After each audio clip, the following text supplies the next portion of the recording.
Hello guys. इस part के start में अंकल वेन डरे हुए वापस दौड़ते हुए शाया के पास ही आ जाते हैं और उसे कहते हैं कि मैं वापस जैन के घर पर ही कुछ अरसे के लिए ठहरना चाहता हूँ। ये नहीं बताते कि वो किसी से डर गए हैं, बल्कि झूठ बोल देते हैं कि जैन चाहता था कि मैं वहीं रहूँ, मैं उसका दिल नहीं तोड़ना चाहता। और उसी टाइम पर घर का सीन दिखाते हैं कि जैन शिंग की ट्रेनिंग कर रहा होता है। उसे समझाता है कि देखो, अगर अंकल वैन यहाँ ज़्यादा अरसा रहने आए तो तुम अपनी रियल सेल्फ उन पे एक्सपोज नहीं कर सकती, तुम्हें झूठ बोलना ही होगा। शिंग झूठ नहीं बोलना चाहती थी, लेकिन जैन यहाँ पर उसे कहता है कि ऐसा सच जो किसी को हर्ट करे या फिर डेंजरस हो, उस सच से झूठ ही बेहतर होगा ना। अंकल वैन अब वापस आ गए थे। जैन एक बहाने से वहाँ से उठ जाता है और अंकल उसके जाने के बाद शिंग से बातें करने लगते हैं। जैन चोरी चोरी उनकी बातें सुनता रहता है। अंकल की बातों के जवाब में शिंग झूठ बोल देती है, कहती है कि मैं जैन के लिए काम करती हूँ, वो मेरा बॉस है और उसने मुझे रहम खाकर अपने साथ रख लिया है। अंकल उससे और भी बातें पूछना चाहते थे, लेकिन शिंग तो झूठ बोलने की मशीन ही बन जाती है। इस पर जैन काफी खुश होता है, लेकिन शिंग उदास हो जाती है, कहती है कि जैन मैं तो तुम्हें बदलना चाहती थी, लेकिन इन रियलिटी मैं खुद ही बदल चुकी हूँ। उसके बाद हमें किन को दिखाते हैं। वो आज यी के घर पर जाता है और उससे कहता है कि मैंने 2 बर्थ चार्ट्स बनवाने हैं। यी कहता है मैं बहुत महंगा हूँ, लेकिन किन कहता है मेरे पास भी पैसे की कोई कमी नहीं। वो बर्थ चार्ट्स बनाने के बाद ये किन को कहता है कि मैं ये देख सकता हूँ कि ये बर्थ चार्ट यकीनन शाया का है जो तुम लेकर आए हो, और दूसरा तुम्हारा है। ये काफी अच्छा एस्ट्रोलॉजर लग रहा था। वो जो भी क्वालिटीज बताता था वो वाकई शाया पर पूरी उतर रही थी, इसी से उसने अंदाजा लगाया था। वो कहता है कि शाया की जॉब मुझे थोड़ी डेंजरस टाइप की लग रही है, शायद वो मारी भी जा सकती है। लेकिन इन दी एंड उसे ये भी बताता है कि किन और शाया ये दोनों एक हो भी सकते हैं, काफी सारे चांसेस हैं। अभी तक तो शाया इसे लाइक नहीं करती, लेकिन अगर एक दफा इसको लाइक करने लग गई तो ये दोनों बेहतरीन हमसफर साबित होंगे। इन सब बातों के बाद जी किन को कन्विंस करता है, कहता है कि देखो, हम दोनों के रोमांटिक राइवल कौन है, एक ही इंसान तो है और वो है जैन। अब हम दोनों का दुश्मन सेम है, तो हम लोग क्यों ना दोस्त बन जाएं। उसके बाद अगले सीन में हमें दिखाते हैं कि शिंग को फिलॉसफी और रोमांटिक टाइप की बातों की कोई समझ नहीं आती थी। उसे सिर्फ सीधी सादी डायरेक्ट बातें ही समझ में आती थी। वो एक डायलॉग सुनती है कि जिससे प्यार करते हैं उसकी आंखों में स्टार्स नजर आते हैं। वो पहले तो अंकल की आंखें चेक करने लगती है और उसके बाद जैन की आंखें चेक करती है, कहती है नहीं, मुझे तो इनमें से किसी से प्यार नहीं, इनकी आंखों में स्टार्स ही नहीं दिख रहे। उसके बाद अंकल फैसला करते हैं कि वो शिंग को प्यार के मीनिंग समझाएंगे। वो एक गेम खेलते हैं और उससे काफ़ी सारी क्वेश्चनिंग करते हैं, लेकिन उसे ऐसी फीलिंग्स कभी भी नहीं आई थी कि उसे प्यार व्यार हो गया हो। उसे तो सिर्फ एक ही बात पता थी और वो ये थी कि जैन मेरा मैन है। और यहाँ पर चोरी चोरी जैन उसे समझाता है कि किसी को हमारे मैरिड होने का नहीं बताना, क्योंकि याद है मैं उस रात को भाग गया था, हम दोनों ने इकट्ठे स्टार्स नहीं देखे, तो हमारी शादी का कोई मतलब ही नहीं है। और शिंग तो बाद में अंकल का सर ही खा जाती है, कहती है मुझे प्यार के बारे में और भी बहुत कुछ बताएं। तो अंकल उसे समझाने के लिए कहते हैं कि देखो, प्यार ऐसा है कि किसी को देख के तुम्हें शॉक जैसी फीलिंग आए, इलेक्ट्रिक शॉक जैसी। अब जैन ने एक दफ़ा शिंग को बताया था कि इलेक्ट्रिक शॉक से कैसे बचते हैं और कहाँ से लग सकता है। वो वही तरीका आजमाती है, स्विच के ऊपर पानी गिरा देती है और बस उसे इलेक्ट्रिक शॉक लग जाता है।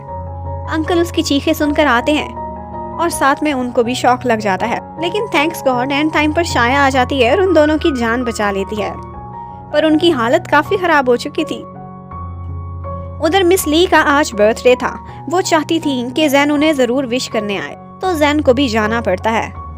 वो लोग थोड़ी देर बातें करते हैं। जैन उन्हें अपने प्लान के बारे में सारा कुछ बताता है कि जैसे ही वो बॉक्स मेरे हाथ लग जाएगा, अंकल मेरे घर ले आएंगे, बस तभी हम उस कान तक भी पहुंच जाएंगे। हमारा कॉन्ट्रैक्ट यहीं पर खत्म होगा या फिर हम आइंदा भी कॉन्ट्रैक्ट रखेंगे, इस बात पर डिपेंड करता है कि हम लोगों के बीच पैसे की डिवीजन किस तरह की जाती है। जैन वहाँ से जाने लगता है तो मिस ली उसे हक कर लेती है। यहाँ पर मिस ली कुछ ऐसी बातें कर जाती है जो कि एक खुला खुला प्रपोजल था जैन के लिए। बाहर गाड़ी से खड़ा डोंग भी उन लोगों को देख रहा होता है, लेकिन जैन को मिस ली में कोई भी इस तरह का इंटरेस्ट नहीं था। मिस ली जेमस्टोन्स की दुनिया में एक ब्लेड मानी जाती थी और जैन साफ साफ कह देता है कि मैं नहीं चाहता कि एक ब्लेड मुझे प्रोटेक्ट करे, मैं खतरे में पड़ जाऊंगा। यानी कि उनको इनकार करता है और निकल जाता है। सामने उसका सामना डोंग से हो जाता है। वो जैन को कह देता है कि तुम मिस ली के पैसों पर पल रहे हो। इस बात पर उन दोनों की लड़ाई हो जाती है और मिस ली आकर छुड़ाती है। उसके बाद जी और किन दोनों ही जेन के घर पर पहुंच जाते हैं। वो सारे लोग मिल जाते हैं और बहुत सारी गेम्स खेलते हैं। अंकल को गेमिंग बहुत आती थी, वो ओल्ड होम में सारा दिन इसी तरह से तो टाइम बिताते थे। अब जब जेन वापस आता है तो वो सारे लोग गेम खेल खेल कर ड्रंक हुए हुए थे। जब सारे लोग सो जाते हैं तो शिंग को जेन का ख्याल आता है, लेकिन जेन माइंड कर जाता है क्योंकि वो उसे पहले भाव ही नहीं करा रही थी।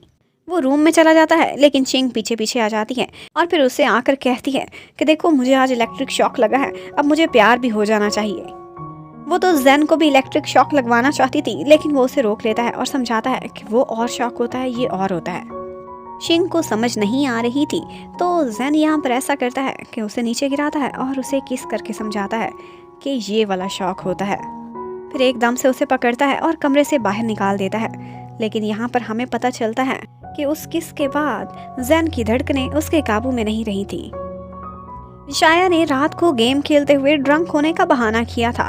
उसने सारी बातें सुन ली थी जो गेम के बीच अपने इम्पॉर्टेंट लाइफ के मोमेंट्स अंकल वैन ने बताए थे।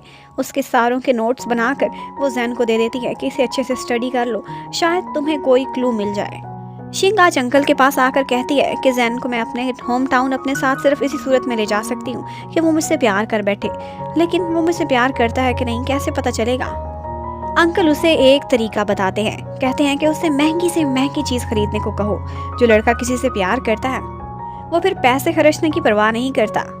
फिर उसे अपने साथ मॉल में ले जाते हैं और बहुत सारे कपल्स को दिखाते हैं कि किस तरह से गर्ल्स अपने बॉयज़ को क्यूट बनने की एक्टिंग करती रहती हैं और बहला फुसला कर बहुत सारी शॉपिंग निकलवा लेती हैं। अब शिंग को जब जेन की कॉल आती है तो वो उसे बुला लेती है, कहती है मुझे एक हैंड बैग चाहिए।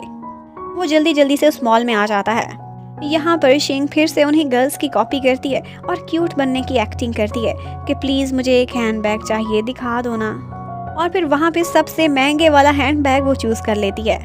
जेन वापस लेना चाहता था तो कहती है मुझे किस करो, लेकिन जेन नहीं करना चाहता था।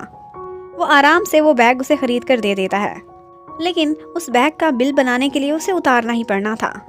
शिंग उसे किस करने को कहती है। वो चीक्स पर करना चाहता था लेकिन लिप्स पर हो जाती है। बस फिर क्या, जेन के तो होश ही उड़ जाते हैं।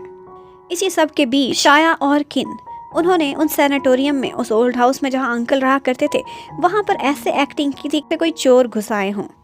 अब अंकल को इस सब की इत्तला मिलती है तो वो भी परेशान हो जाते हैं। उधर दौड़ते हुए जाते हैं। उन्हें पता चलता है कि चोर ने पैसे तो नहीं चुराए, वो कोई ख़ास चीज़ चुराने आया था। वो फ़ौरन से जाकर अपना बॉक्स उठाते हैं। समझ जाते हैं कि वो चोर यही नक्शा लेने के लिए आया होगा और उन्हीं में से ही कोई होगा जो गुंडे थोड़े दिनों मेरे पीछे पड़े रहे हैं। अब अंकल अपना सामान लेकर जेन के घर आने वाले थे। जेन बहुत खुश होता है, सोचता है कि इस काम के बाद मैं 1 साल छुट्टियों पर जाऊंगा।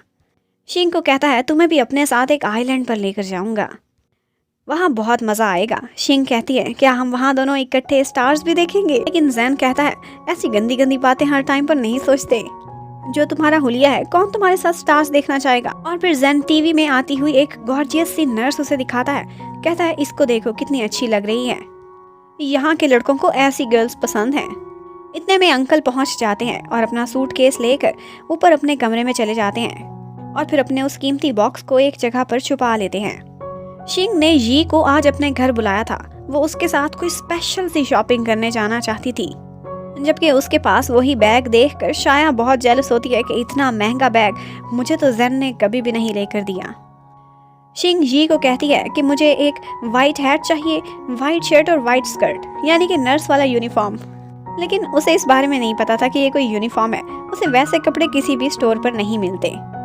उसके बाद वो दोनों इकट्ठे खाना खा रहे होते हैं तो आज ही उसे अपने दिल की बात कह ही देता है, जो उस दिन अम्यूजमेंट पार्क में कहना चाहता था। कहता है कि तुम मेरी गर्लफ्रेंड बनोगी।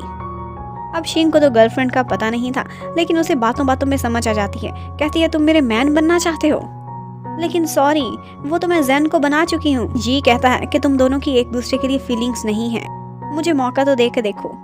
लेकिन शिंग कहती है कि अगर जेन ना माना, उसके लिए मुझे लव डेवलप ना हुआ या वो मुझे प्यार ना कर सका तो फिर देखा जाएगा। उसी कैफे में एक नर्स आती है तो उसे देखते ही शिंग कहती है मुझे बिल्कुल ऐसे कपड़े चाहिए और जी से रिक्वेस्ट करती है कि मुझे दिला दो ना।